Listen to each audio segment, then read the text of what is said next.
Nirasya sarva sandeham ekikritti sudarshanam prakashita rahasyam tam bhajami gurumishwaram.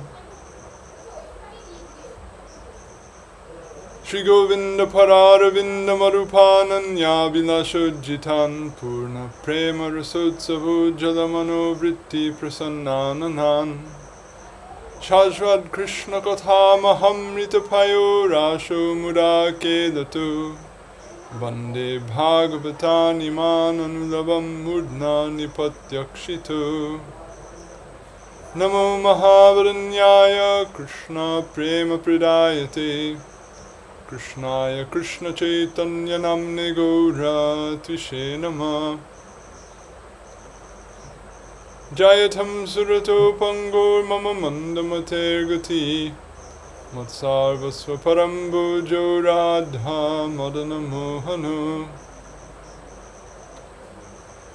Kuladi Devatamor Madana Mohan Jar Sevak Raghunatha Rup Sanatan Jaya Rupa Sanatana Bhatta Raghunath Shri Jiva Gopala Bhatta Dasa Raghunath Echai Goshai Kori Charana Vandan Jaha Hoite Vignanasha Bhishta Puram Krishna Dasa Kaviraja Rasika Bhakta Maj Jai Rachilo Caitanya-caritamrta Gaura Govinda Lila Shunite Galai Shida Tahate Na Hoilo Murachita Krishna Dasa Kaviraj we did that. Jeba Nahi Buji Keva Shunite Seha Kyad Bhuta Chaitanya Charit Krishna Upajive Priti Janibera Serariti Shuni le borohoihit Shriyatam nityam Gyatam mura Chintyatam bhaktash Caitanya-caritamrta.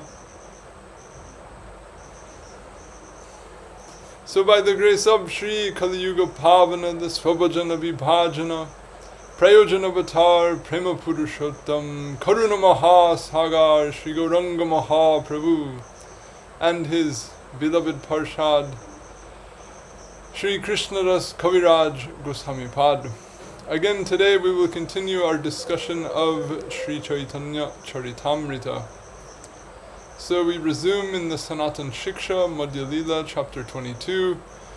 Mahaprabhu is explaining to Sri Sanatan Pad why Krishna Bhakti is the abhidheya, or more specifically the principal abhidheya of the Vedic Shastras.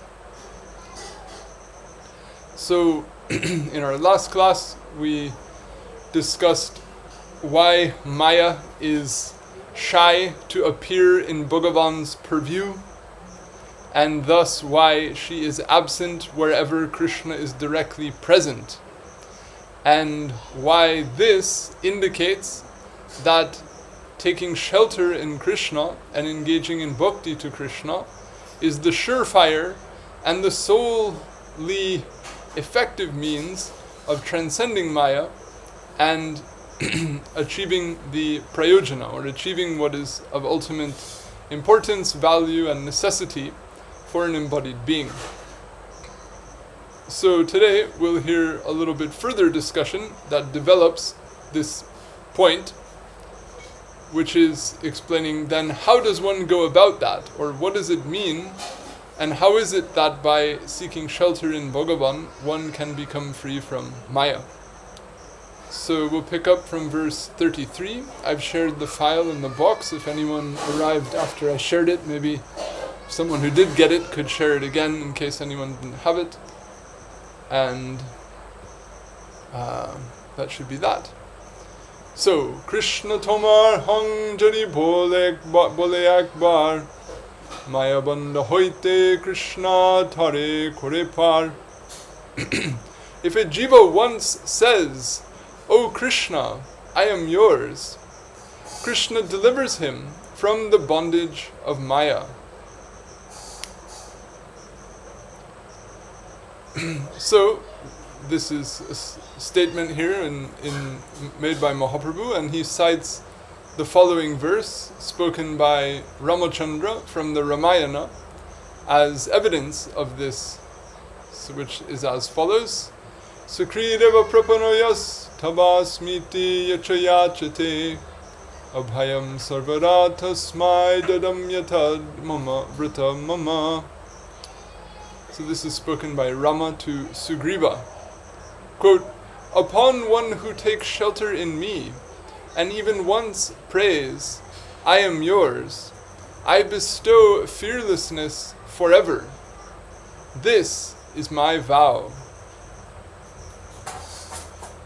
So there's some significance to the context in which this statement is made. So I've offered a little discussion of that here.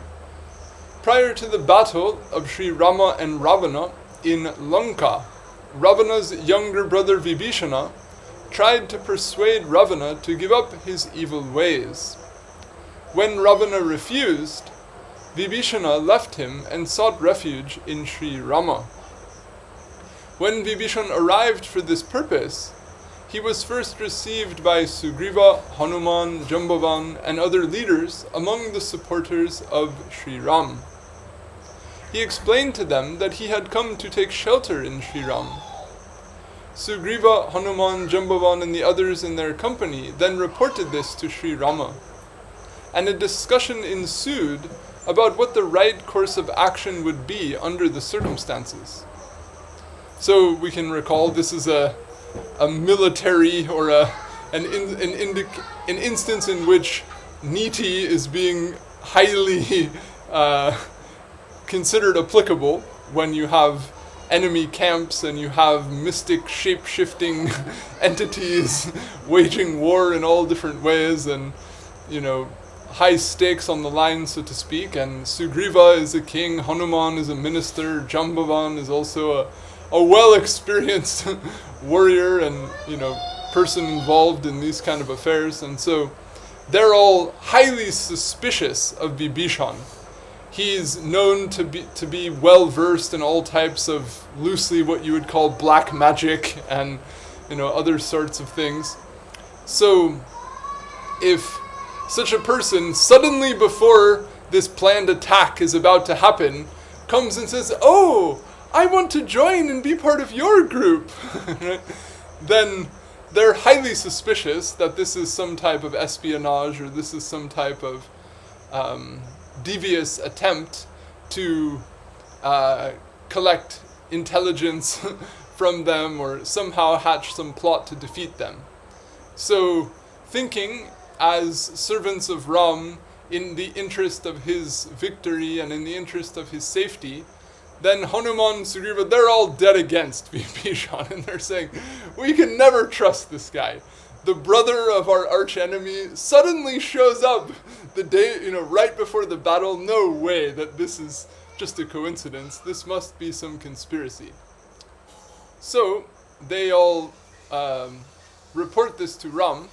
And what's interesting, if you read this section in the Ramayana, is Ram then says, "Okay, well, what do you think?" And then he lets each of them cite whatever sections of Niti Shastra or principles they think are important and voice their viewpoints. And he listens to all of them. He's not just like, "I'm Bhagavan, let me tell you how it is." He considers what each of them has to say. He gives them the opportunity to express their concerns. Sri Rama finally explained his viewpoint and declared that he would accept and give shelter to Vibhishan, not because of the personal characteristics of Vibhishana, but because he considers it his dharma to accept those who seek refuge in the manner described in the statement under discussion, whomever they may be. So in the context, he refers to, I can't recall it off the top of my head, but a precedent set by a king in the past who was an author or considered an authority within the context of Dharma Shastra, who stated that it was the duty of a Rajarshi or a noble king or a seer king to accept anyone who comes seeking shelter. That if someone offers themselves in surrender, to distrust them and to not provide shelter for them was considered a fault on the part of the king, whose sole duty was what they called prakriti ranjanam, or was to nourish and support the populace. So,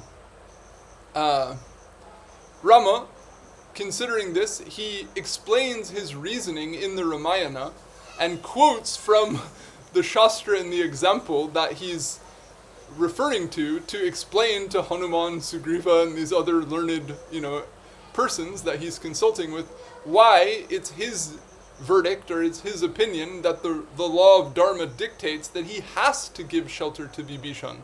Whether Vibhishan is being honest or not, whether he's a person of good character or not, it's the duty of a king to do this and to take that risk, so to speak, as someone whose responsibility to society is to uphold the Dharma in this manner. So, hold that in mind, because although that's the context within the Ramayana, what is being drawn upon in this verse and the way it's being leveraged as a citation here in the Caitanya-caritamrta is what you might say slightly bending the context or the import of what it carries originally in the Ramayana itself. So we'll get to that in a minute. Sri Sanatana Pad cites this verse from Ramayana as the first illustration of the greatness of Sharanagati in his section on this subject in Hari Bhakti Vilas.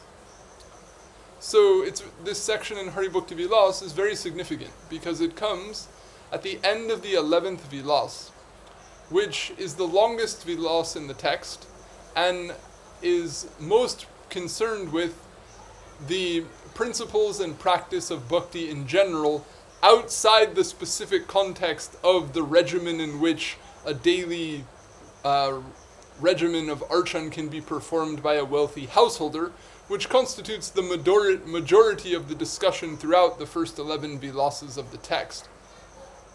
And after describing, kirtan, smaran, shravan, many of these principal bhakti-angas, and at length explaining the greatness and the effects and the benefits of performing all of them, then after, some 500-600 verses of the way into that, then he comes along and says, okay, but what about the people who find themselves incapable of performing any of these types of bhakti? Do they have any prospect? And then he presents the section on Sharanagati, saying that for those who are unable to execute any of these 9 or any of these hundreds of other forms of bhakti that I've now described at length, one can still achieve perfection, or one can still achieve spiritual success just by Sharanagati. And then he goes on to define and explain the nature of Sharanagati. And we'll discuss Sharanagati further in more detail later in this chapter.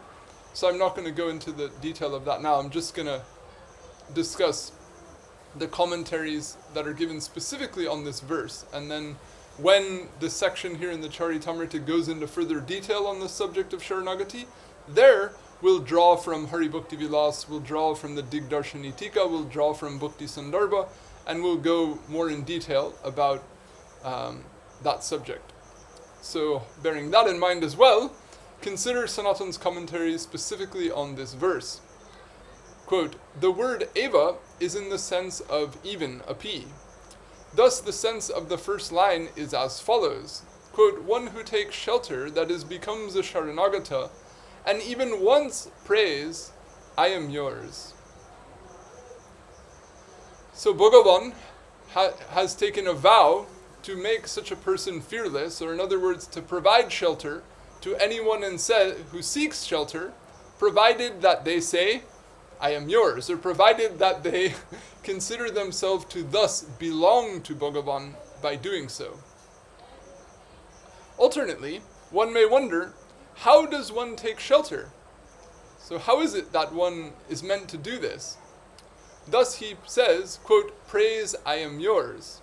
That is, one takes shelter by offering oneself to Bhagavan, and thus considering oneself to thus belong to Bhagavan.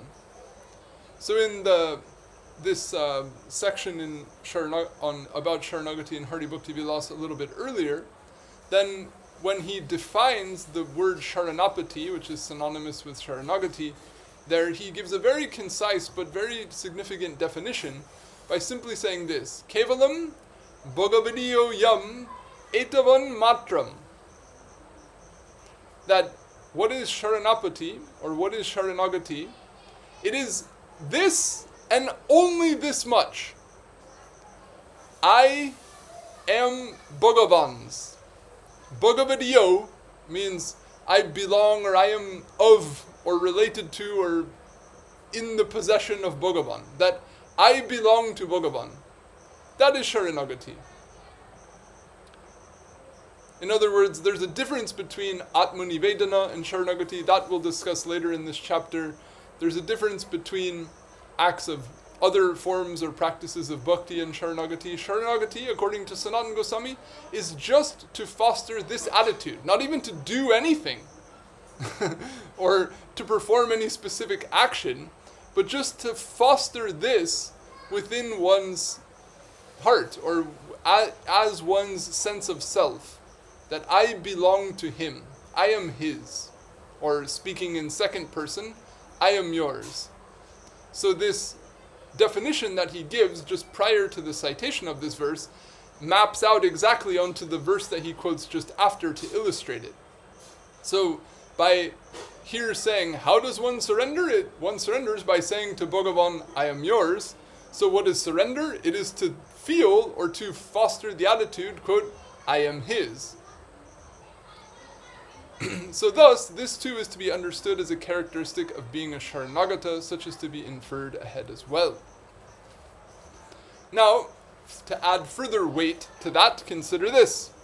Sri Sanatana Pad also explains in his commentary at the end of his section on the greatness of Sharanagati, that this verse is evidence of the principle that becoming a Sharanagata is effected by taking shelter in Bhagavan just once.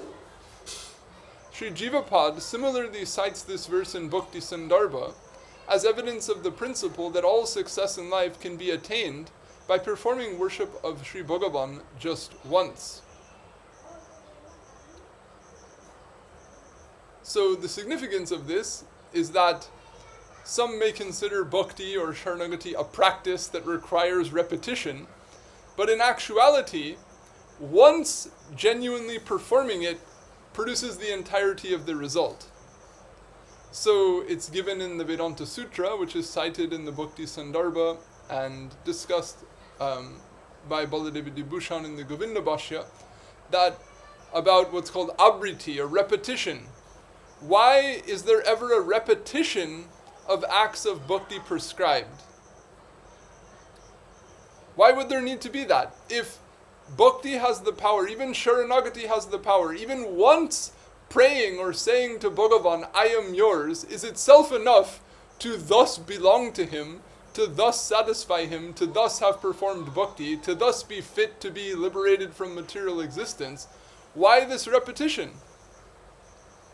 So it's explained that repetition is applicable in the context of those who have aparad ingrained in their psyche. In other words, for those who are incapable of actually performing bhakti as it's meant to be performed, for them, repetition is required for the sake of purifying the mind such that bhakti can be truly expressed.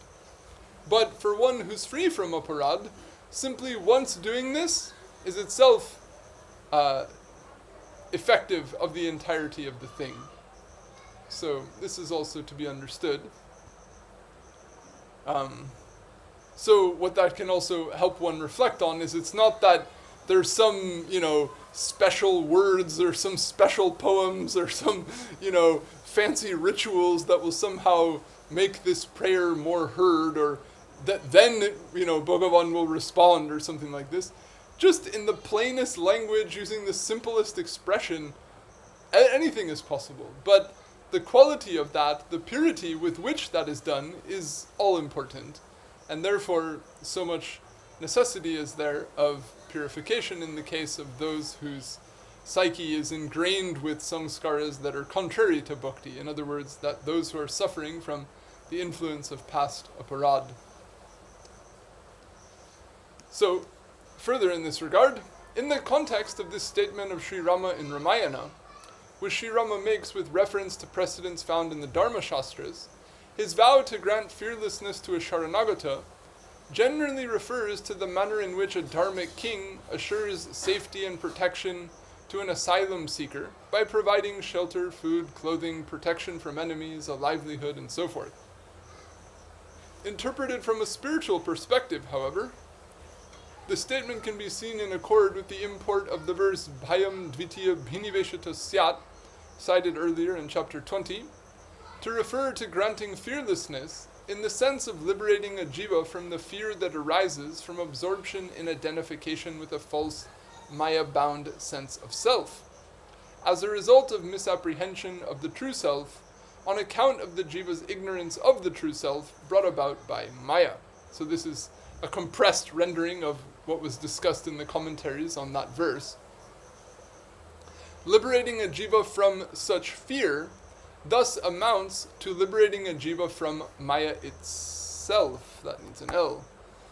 And this is precisely what is stated in the previous payar. Quote, if a jiva once says, O Krishna, I am yours, Krishna delivers him from the bondage of maya. So, what I'm trying to point out here is that in the context of the Ramayana, strictly speaking, it would appear that Rama's statement of, quote, giving fearlessness, or abhaya dhanam, as it's given in the, or dadami abhayam, to give fearlessness, applies in the conventional sense, that he's seeking asylum, so we'll give him a place to stay, we'll give him food, we'll keep him safe. That there's, it's a statement made in the context of a war from a person seeking shelter from, something that they feel is unconscionable and so forth. But if we look here in the Caritamrta, this verse is being cited as evidence from the idea that if you say to Krishna once I'm yours, Krishna frees you from maya. So the perspective on the verse is not referring to the literal context of the war or the circumstances of being in danger from the attack of Ravana, but rather in the broader sense to being subject to danger which is equivalent to maya. So that's why that verse from the 11th canto is so relevant, Bhayam Dvitiya Bhiniveshata Syat, because it specifically speaks of the exact same word, bhaya, or fear or danger, as being an outcome of maya. So by referring to that, we can say that granting someone fearlessness would grant them freedom from the effect of what maya holds over them, which is to imply that it would free them from maya. So in that way, we can read the statement of Ramachandra out of context, if you will, into a spiritual context and understand it to refer to the spiritual liberation of a jiva. So this is, you could say, the background of how this citation is coming into usage here in this context. And as I mentioned, we'll get further into the topic of Sharanagati later in the chapter. So, moving on, Chakravarti, or at least in the commentary attributed to Chakravarti Pad, which for the sake of simplicity, I'm just going to start calling the tippani rather than every time mentioning that, states the following as what's called the avatarana, or the introduction to the premise for the following statement in the text. So he says, if the question is now raised, then why doesn't everyone worship Bhagavan with bhakti? To that, the following verse is said. So, if bhakti is the principal abhideya of the Shastra, if none of these other abhideyas, Gyan, Karma, Yoga, can produce their results without the support of bhakti, and if bhakti can be performed just by saying, Krishna, I'm yours, if it's that simple to just pray like that, then why doesn't everyone do this? Why would someone reject this? So that's how he contextualizes what's said in the next verse. Now, personally, in light of the statement in the Bhagavatam that's given as the praman for the next payar, and the commentary of Jiva Gosvami on that verse in the Bhagavatam, I'm not inclined to think that this avatarana is quite spot on. And that rather, if we read this payar as a reference to this statement in Bhagavatam, and we look at how Jiva Gosvami uses this statement in Bhagavatam within the Bhakti Sandarbha, where he develops this topic of bhakti being the principle of ideya, we can see it from another perspective, that the premise to the next statement is not, why doesn't everyone do this, but rather the premise is the idea that not only is bhakti the principle of ideya for those who want to be liberated from samsara, or those who want to be liberated from maya, but it's even the best possible means for people who don't want that, and who want mukti, or who want siddhis within samsara, or who just want varieties of bhukti, whether it's svarga or being, whatever you want to be in this world, a famous guru or a famous politician or a famous kirtaniya or a famous rock star, whatever you like that, you think is a famous and, desirable thing in the world, whatever it is that you want, the very best means and efficient means to achieve that is Krishna Bhakti. To, you say, hammer this point further, not only is it the only way to achieve Krishna Prema, not only is it the only way to achieve Mukti, even if you just want Siddhis, even if you just want Bhukti, it's still the best means. That would be a way of reading it, as we'll see, in context with Jiva Goswami's interpretation, and in a way that leads to a development of the quote-unquote argument unfolding in this chapter. So, I'm inclined to see it that way, but I'm leaving the citation of the tippani in because it's also useful. So, he says the following: if a desirer of enjoyment, mukti, or siddhis, that is, a person following karma, yoga, or jnana, is highly intelligent, then one worships Krishna with intense bhakti yoga. So the tippani states plainly the answer given in this payar to the query as to why some do not take up Krishna bhakti. Quote, the meaning is that only those who have intelligence worship him with bhakti. So he's taking it like this, that you have to be, it's only if you're intelligent, it's only if you're smart. There's many people who try to achieve a particular goal, but they don't take up the most efficient or the best means of doing so. But the people who are the most intelligent, they can find the path of least resistance, or the means of the greatest efficiency, to fulfill their objectives. So this is how he contextualizes it.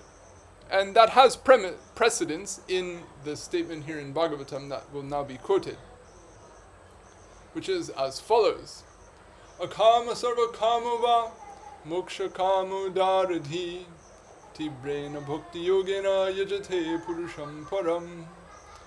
Whether desireless, desirous of everything, or desirous of moksha, one of great intelligence should worship the Supreme Purusha with strong bhakti yoga, or intense bhakti yoga, you could say. So, what's significant is how the commentators interpret these terms, desirous of everything and desireless. Who do these categories refer to? So, Jiva Gosvami gives the following discussion, citing from Sridhara Swami. Quote, the commentary of Sri Sridhara Swami Pad, furthermore, is this. Quote, whether desireless, akama, that is, a one-pointed bhakta, or desirous of everything, that is, of all the desirable objects, stated or unstated, over the course of the verses leading up to this in the Bhagavatam, meaning desirous of all varieties of worldly enjoyment, one should worship the Purusha, who is supreme, that is, complete and free from adjuncts. So, whatever it is you want, worship Krishna and you'll get it. Even if you want anything in the world, worship Krishna, it's the best way to get it. Even if you don't want anything, you just want to be a bhakta, worship Krishna, that's how to do that too. One of whatever desire should worship the Supreme Purusha, verily with strong bhakti yoga. And thereafter, that will culminate ultimately in performance specifically of pure bhakti yoga. Now this is interesting. In other words, just worship Krishna. Whatever you want, it doesn't matter, just start worshipping. And eventually, somehow, in the course of your doing all that worship will go from being tainted by whatever initially motivated you to do it into a pure form of worship. How is that? That's what we'll discuss soon. With this intention, worship with bhakti yoga is taught with this qualifier. That is, it is said that one should worship with, quote, strong bhakti yoga. Thus, because of this principle that whatever one's desire may be, it shall be fulfilled by worshipping the Supreme Purusha with strong bhakti yoga. What is to be said of specifically that bhakti yogas being the abhideya for one-pointed bhaktas or seekers of moksha. So this is a kaimutya nyaya, or an a fortiori argument, by saying, if bhakti is the best thing that people should do, even if they don't even want Bhagavan, they don't even want bhakti, then how important is it for bhaktas to do bhakti? It goes without saying, it's exceedingly essential. Or as we've discussed earlier, even for seekers of moksha, since it's impossible to fully purify the mind without bhakti, it's also completely imperative for them to do as well. So there's no need to even mention that, because that's already said. So this is where you can see how, if you read it in the context of Jiva Gosvami's argument, this is coming as a furthering of the statements made in favor of Krishna Bhakti as the abhideya here in the Caitanya-caritamrta, where he's saying, you need this to get bhakti, then he's saying you need this to get moksha, and now he's saying, and you need this it's the best way to even get whatever it is that you want in the world. If you want siddhis or you just want varieties of bhukti, this is the best in all cases. In that way, we can see it as like a direct crescendo of unfolding, furthering of the central thought that started in, 17 or something like that, earlier in the chapter. So I favor that way of looking at the unfolding of the Tatparya.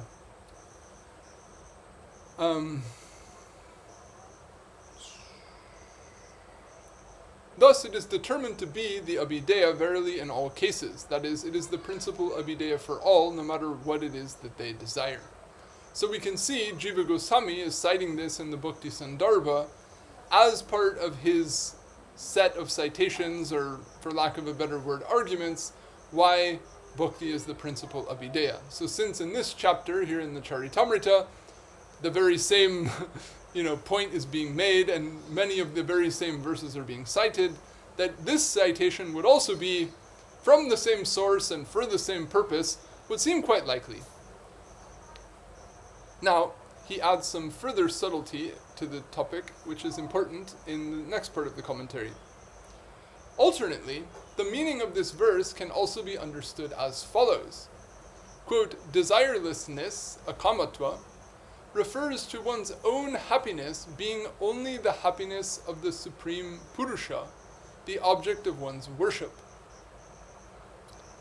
So, we hear often a lot of discussion of the definition of Uttama Bhakti given by Rupa Gosvami, in which one of the extrinsic characteristics of Bhakti is said to be annabhilashita shunyata, or the absence of desirousness for anything else. So Jiva Gosvami there, in the Durgama Sangamani Tika, on that verse, he explains anya abhilashita, or the absence of desirousness for anything else, to mean bhakti matra abhilashata, desirousness for bhakti alone. To not desire anything else means to desire bhakti and only bhakti. Okay, simple enough. He doesn't elaborate further in the commentary on the definition of Uttama Bhakti in the Bhakti Rasamrita Sindhu. And we see in numerous places, he also, and Chakravarti Pad following him, many places they explain the concept of non-desirousness of anything else as meaning desirousness only of bhakti. But here, interestingly, you could say he splits a hair and adds a layer of subtlety, which shows that even that concept of desiring only bhakti can have a flaw or doesn't fully spell out what is exactly the aim or what is exactly the cherished object of an Uttama Bhakta. So let's look at this. He says, when desirelessness, akamatva, which is, surprise, just synonymous with anya abhilashitva, explained as desirousness only of bhakti. So now he's referring to the very same way that he himself has explained this point elsewhere, and saying, if we say that desirelessness, or anyabhilashita shunyata, akamata, just means desirousness only of bhakti, excessive pervasion, or what's called ativyapti, of the meaning shall occur in the case of one whose aim in life, or purushartha, is dharma. That is, since a seeker of dharma can also be someone desirous only of bhakti, such a seeker of dharma can be the referent of the word desireless, or akama, in this verse. Yet since the intention of the speaker is to refer not to a seeker of dharma in general, but rather to a bhakta of Sri Bhagavan specifically, excessive pervasion, or ativyapti, of the meaning of the word occurs in that case. And thus, desireless, or akama, is better understood to mean one whose own happiness is only the happiness of the Supreme Purusha, the object of one's worship. Since such an explanation of the meaning of desireless, akama, rightly excludes a seeker of dharma in general from being the referent, and aptly describes only a bhakta of Sri Bhagavan specifically. So, this is important. In other words, to desire bhakti could still be not truly bhakti, or it could still refer to someone who's not a bhakta in the full sense that Rupa Goswami is referring to, or that the Bhagavatam is ultimately teaching.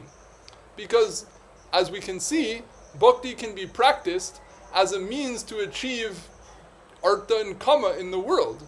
Bhakti can be utilized as a means to artha, kama, or moksha. So if we just say, I just want bhakti, in other words, just the way dharmic people, they might say, I'm just dedicated to dharma, I'm just following the dharma. And in the course of doing so, they acquire artha, kama, moksha, whatever it is else that comes to them. And then, in the course of time may also, partake of those benefits. Then that will not be the spirit of a bhakta, since the spirit of a bhakta is not, I want bhakti for the side benefits that it produces for me, but rather I want bhakti, which is it's defined as acts that are pleasing to Bhagavan, for the sake of pleasing him. So, to say that one only wants bhakti, we can say when Jiva Goswami is making that point in the Durgama Sangamani, he's principally referring to the idea of wanting only bhakti for the sake of Bhagavan being satisfied, but he doesn't spell that out all the way. So here he's coming along and saying, we need to add another clause, or we need to say I want bhakti for the sake of bhakti. In other words, I want bhakti for the sake of pleasing Bhagavan. I don't want bhakti for the sake of being a bhakta, or for what else can come to me from being a bhakta. I want bhakti simply for the sake of that the effect of bhakti, namely the satisfaction of Bhagavan, comes about. Quote, with strong, tibrena means most effective in regard to all objects to be accomplished. So, here he's taking it to mean that bhakti is capable of producing any sort of benefit that one so seeks. So that's a little bit secondary to the main point that we're trying to describe here. So two things are to be gathered from this commentary. One is that the Bhagavatam itself is saying, do bhakti, whatever it is that you're motivated by at this stage, let it be, let the person take up bhakti. So as much as sometimes we might hammer on this point of, being free from other desires has to be, considered imperative upon or incumbent upon the aspirant or the sadhaka, and that's true for those who seek to follow the path of Uttam Bhakti for the sake of obtaining Prema Bhakti. However, it's not that there should be such a stress on this that someone just doesn't practice anything at all, or finds it so difficult that they say, I just quit, this is too hard. Rather, better to do the practice, whatever degree of mixed motivation someone may have, for whatever interim period there may be, for the process of the engagement in the process to work its way over the psyche such that many of those samskaras that are initially driving one's motivation become purged from the psyche in the process. And that's what will come in the very next couple of payars here in the text. How Bhagavan himself brings that about. So, in the one hand, it's a broad thing, but it's a funnel. In other words, however one starts, that's good. But in the course of doing it, there should be a gradual narrowing, focusing, a gradual point of ultimate precision upon attention to the satisfaction of Bhagavan to the point of self-oblivion. This is where it ends up, and this is what, is the platform upon which the Brajabasis dance, so to speak. So that's where all of this leads. Now, let's look at a few points from Chakravarti Pad's Tika on this verse as well. That'll probably be all we have time for today, because he adds a few nice supporting elements. So, quote, not just the desireless alone should worship the Supreme Purusha. Rather, even one desirous of everything, stated and unstated in this section of the Bhagavatam, and one who is desireless should both worship Bhagavan specifically. In other words, everybody should worship Bhagavan, wherever they're at, whatever gets started. Thus he says, desireless, that is, a one-pointed bhakta, according to Sridhar Samipad. Desireless, akama, refers to one whose own happiness is only the happiness of the Supreme Purusha, the object of one's worship, according to the Sandarbha. So here, this doesn't happen so often, but you'll see sometimes when Chakravarti Pad is reiterating Jiva Goswami's statements, he'll specifically emphasize that this is being drawn from one of the Sandarbhas, which is usually a way that he gives stress to the point being made. When the commonality of being desirous is understood by means of this compound word, quote, desirous of everything, the separate mention of one desirous of moksha is for the purpose of crushing the conceit we are desireless of those of eligibility for that. Or it is for the purpose of making known the profusion of desirousness of one who is desirous of moksha. So this is a nice a nice contribution, because from a strict perspective, it seems like what the Bhagavatam is saying is redundant. If you say akama, those who have no desire, and then you say sarvakama, those who have all desires, and then you say moksha kama, then why did you have to say moksha kama? Moksha is a desire for something, therefore it's included in the word everything. So sarva kama already covered moksha kama. Why do you have to mention moksha kama separately? This is redundant. This would be the reductive reading of the text. And as we know, these texts are, they're read by the commentators as not having a superfluous syllable. Every word is written with a meaning that was necessary to be there by persons trained in the classical, system of thought, as we hear about among the Vyakaranas, or the ancient, developers of this language. They would celebrate like the joy of a newborn son if they could save half a syllable in a sutra. We hear these kind of statements that concision is a thing. It's a really important thing. For these type of people, if something's not concise, it's intolerable, right? So, read from that line of thought, and for persons who are steeped from the beginning of their education in not even reading, texts of profound meaning, but just in reading grammar books with that much attention to the force contained in every syllable, then when you see this type of redundancy of 2 entire words, moksha, comma, 4 syllables, too much that are redundant, how can this be there? Then this is something that will irk these type of thinkers. Or, put another way, something that they'll easily understand to be something worthy of further discussion, and to say, yes, this must be also said in addition to it being part of the general category that was just mentioned. So why? So therefore he gives these 2 reasons why moksha kama is mentioned as a separate category. And what is that? Because the people who desire moksha have the most desire. In other words, some who seek moksha might have a sort of self-fancy of themselves as being detached and renounced and not bothered with the pursuit of enjoyment or satisfaction the way common people are. But here what he wants to say is that those people are actually the most hungry for their own satisfaction or their own relief from suffering. So a little bit of some ironic humor is applied in this case, and he adds the following. Moreover, one's own wish for the removal of suffering and wish for the attainment of happiness is called desire, kama.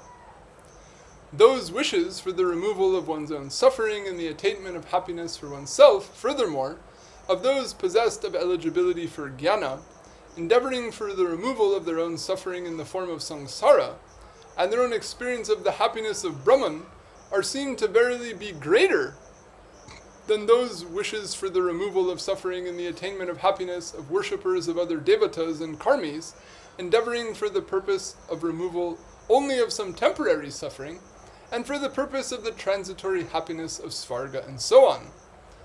So, by the Ananda Vimamsa of the Taittiriya, the Ananda of Brahman is 10 by 10 by 10 by 10 by 10 by 10 times greater than any of the varieties of bliss you can get in the different lokas within the Brahmanda. And these Gyanis are going after that. Therefore, they're the biggest desirers.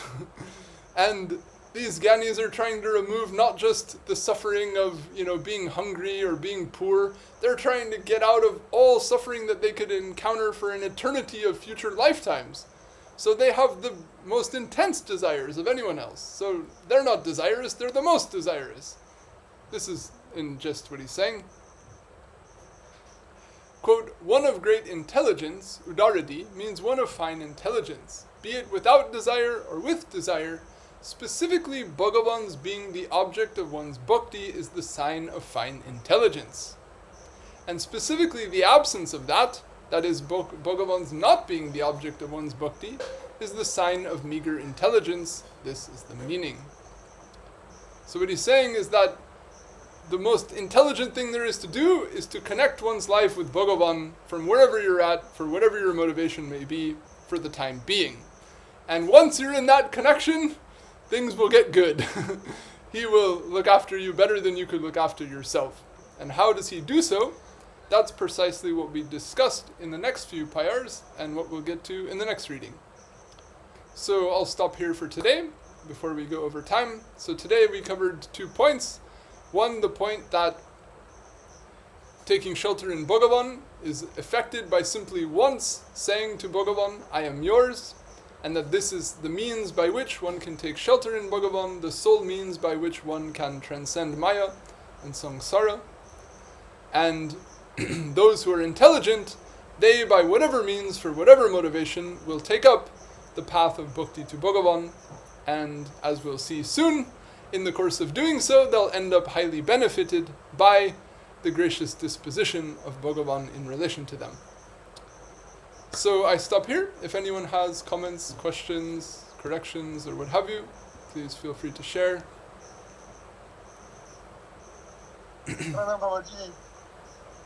Yes. Yes, I wanted to ask you about the rule of non-repetition. Is it only ascribed to the Shruti or any Smriti, or also to the commentaries and any kind of explanation given further? The rule of the non-repetition. I'm sorry, I missed the beginning of your statement. What was it referring to? Is it a rule of non-repetition? Is it ascribed only to the Smriti, the Shruti, or also to the commentaries we can find in the scriptures? Non-repetition. Yes, as you said previously, that a writer will make anything to spare one syllable. Okay, I mean, I was referring to a statement which I forget what text it's in, but it's referring to specifically Vyakaranas, or those who composed the systems that by which grammar is taught. The exact statement I was making was referent to that, but the idea that every syllable is pregnant with meaning within a text that's regarded as a shastra, or that's regarded as praman, that's something that Jiva Gosvami discusses in the Sarvasangvadini. I forget the exact term that he uses off the top of my head, but it's something like Sarvarta Pramanya, perhaps? I'll have to look it up. But in the hermeneutics that he lays down in the Sarvasangvadini on the Tattva Sandarbha, that's one of the premises from which he writes his Sandarbhas, or the way by which he reads the Bhagavatam. I have a question. Okay, did I properly answer the last question that just came? Did I cover the point that you wanted? The complementary answer would be if it's also ascribed for not only for the Shruti, but also for the commentaries. Because we have read in our past many books with the same redundant opinions. And is it also something that we can consider that's right, or maybe useless or redundant?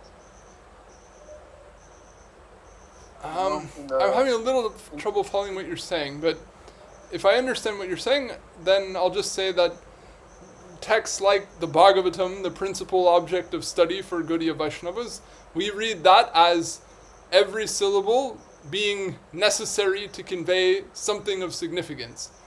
And the way that commentators of the caliber of Rupa Gosvami, Sanatana Gosvami, Jiva Gosvami, Cakravarti Pad, the way that they write their tikas, every eva, every api, every iti, every little word, when you read it carefully, is very necessary. I can say that this is something that day in and day out, I continue to be very satisfied with. As you know, the more you go on studying these things, you can see how carefully and how precisely they make their points, and how careful they are, and how lucid they are in what they're trying to convey.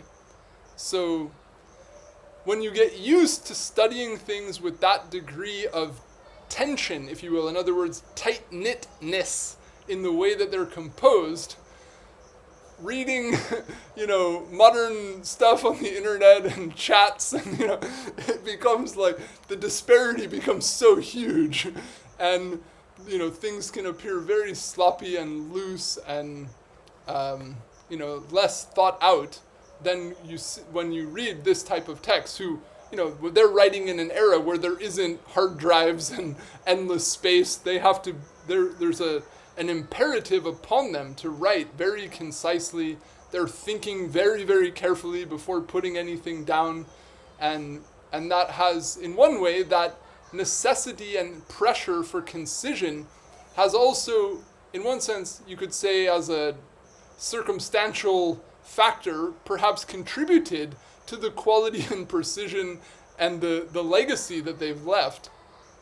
And, is ultimately something very appreciable. Although sometimes it can be terse and take a long time to unpack. So there's two sides to it all. Yes, thank you, Babaji. Okay. Yeah, whoever's next. Rauji. Okay. I have a question. Amito tomar tum to amar kikajo paradane. So the object should be the Supreme Purush, Krishna. But also in my meditation, in my bhajan, the object is not the Supreme Purush, but the Supreme Goddess, Shrimati Radhika. Okay. Am I making a basic mistake or what? Well, I mean, I'm no one to judge you. It's a tricky question. I mean, I could say something in general. Whether it applies to you or not, that's completely up to you to decide what you wish. But for those, I mean, what we see in the works of Raghunath Das Goswami and others, then we can understand this as a niche expression or a subset. In other words, taking it more broadly, the Swarup of the Jiva is given here in the Caitanya-caritamrta as an eternal servant of Krishna. The Padma Puran, the Jiva Gosvami quotes, which is the prime praman for this statement in the Caitanya-caritamrta, says, that the Jiva is a servant of Hari and no other. Mm-hmm. Okay? So this is general. But we see that as Rupa Gosvami has laid out the prospect for any jiva to enter into the eternal service of Bhagavan within one of his abodes, in the company of his various eternal parikaras, then that service to Bhagavan, that service to Krishna, will also be related to and, set within the context of the existing relationships that Bhagavan has and the existing servitors that are around him. It's not that the Jiva and Bhagavan go off and just live in some cloud alone, right? So, to become a participant in the Leela of Braja is to be a servant of Krishna, but at the same time, in a more specific niched subset sense, to also be the servant of a particular parikara who's engaged in a primary form of service to Krishna. So in the case of those who aspire to Gopi Bhava and aspire to the service of Krishna as such, then their service will be to Krishna, but at the same time it will be under or in what's called anugatya, or in subservience to one of the what are called yuteshwaris, or one of the leaders who engages in a particular type of direct association and, broadly speaking, service to Krishna. So these things are not in opposition to each other, rather they're, you could say, general and specific expressions of the same thing. So that's a broad way of conceiving of it. Okay, thank you. Radhe Radhe. Jai Shri Radhe. There's obviously more to be said. I don't usually dive into those topics so much in this context.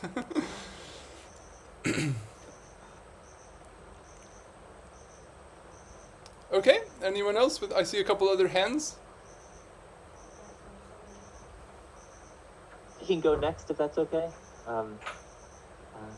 Pranam Shri Krishna Sharana Dasa. I have two questions. One question on today's discussion, and then another question, if it's okay, going back to last class. So for today, as we were covering the portion of one of the commentaries on that was talking about how for an Uttama Bhakta, the goal, to be really precise, the goal isn't actually bhakti. The goal is bringing enjoyment to Bhagavan or for the sake of Bhagavan.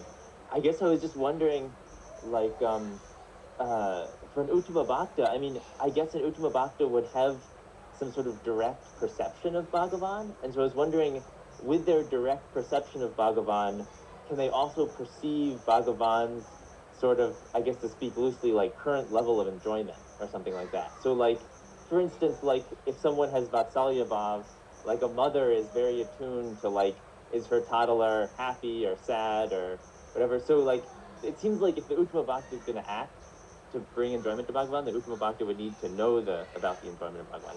Is that fair? All that? Or? Absolutely. Yeah, okay. I mean, it's so far from where I am now, it's kind of hard for me to imagine, but maybe one day I'll get there, we'll see. But, I mean, in the context of Bhagavan's Leela with his parikaras, then their eyes are fixed on his face, right? Little twitch of his brow, even a smile that's, 5 degrees not as sharp as they might like to see. That's also catching their attention very, sharply. If the reaction was happy, but it was a little delayed as it came out, if there was a little glance to someone else before they, every detail is being very carefully, data is being collected, so to speak, very attentively by these parikaras. So that's, the unfolding of things within Bhagavan's Leela, and those are the paradigms, if you will, or the aspired forms of service that are sought by sadhakas. So while obviously, sadhakas without the degree of purity and fortune to have that type of direct perception can't,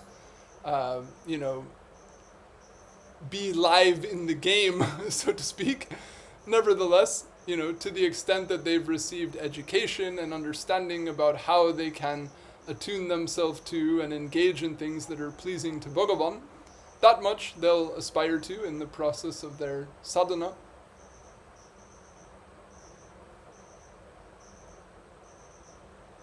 Yeah, thank you.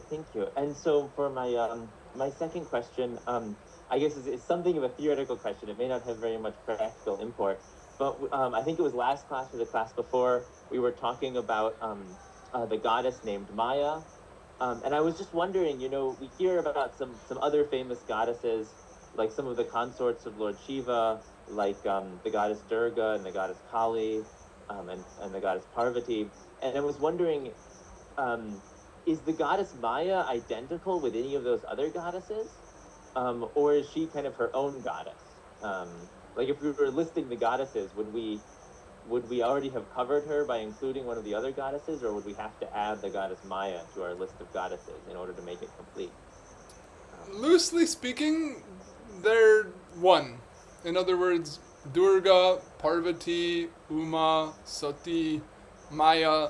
Loosely speaking, this is one person who has appeared at different times, has been reborn, and who carries on a variety of functions within a number of domains simultaneously in coexistent forms.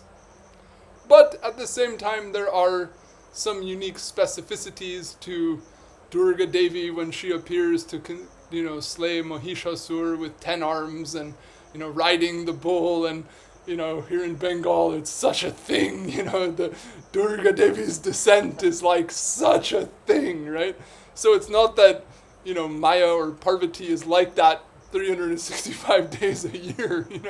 That's a special event. That's a special appearance for a special purpose, at a special time. So there is distinction, but in general, there's a singularity which is overriding, if you will.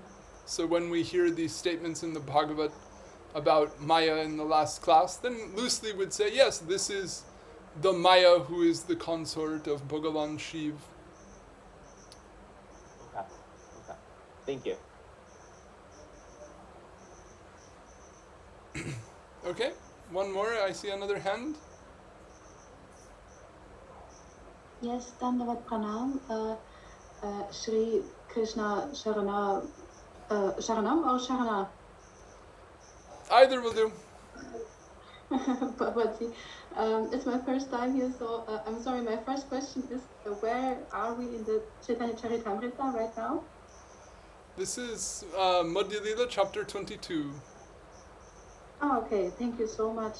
And second question would be, I also wrote it in the chat already. Sometimes sadhus, I have heard that bhakti should not be used for getting rid of obstacles on the way to real bhakti. So one friend of mine, she in my presence asked the sadhu about getting in touch with meat at work and how to purify that. And he said that she can do mental prayak snanam, which is of course not really bhakti, but it's mentioned by Sri Jiva Gosvami in one of the Sandarbhas. So I was just wondering about your point of view on this, because you were also mentioning about bhakti being the means, the most effective means, even for bhaktas and so on.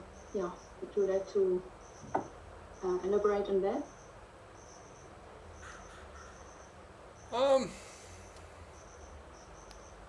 I mean, whatever guidance was given to the person seeking it, if they were satisfied with that, let them be satisfied. I'm not, gonna want to jump in on anyone else's activities or, voice anything over anyone else's opinions. But in general, we hear about, there's a famous prayer, this akama sarva kamo va moksha,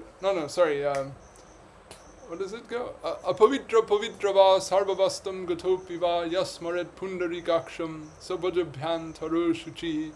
That those who remember he of lotus eyes, they will be purified internally and externally, whatever circumstances they may be in.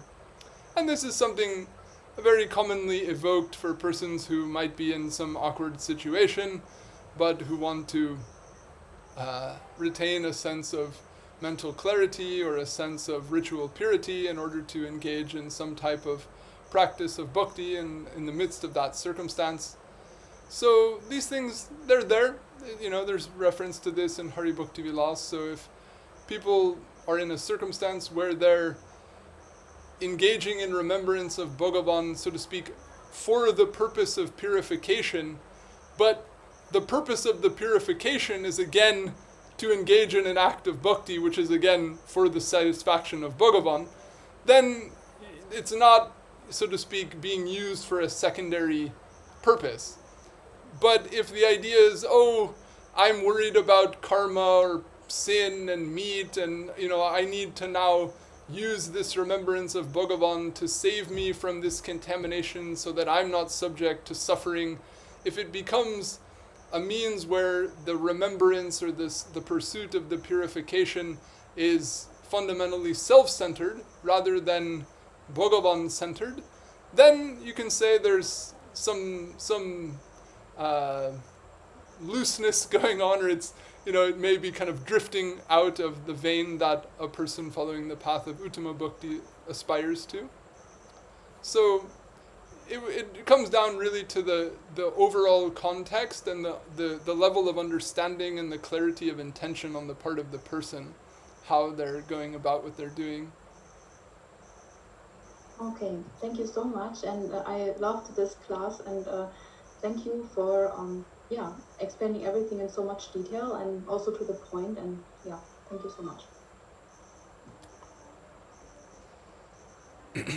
All right. I think that looks like it. Jai Shri Radhe. So I'll conclude here. And if we're so blessed, next week we'll continue our discussion with how Bhagavan goes about bringing about this highest benefit for those who come to him with a whole slew of motivations and why he does so. So these are nice topics, and these coming verses are, at least here in West Bengal, very famous and very frequently cited among the common people.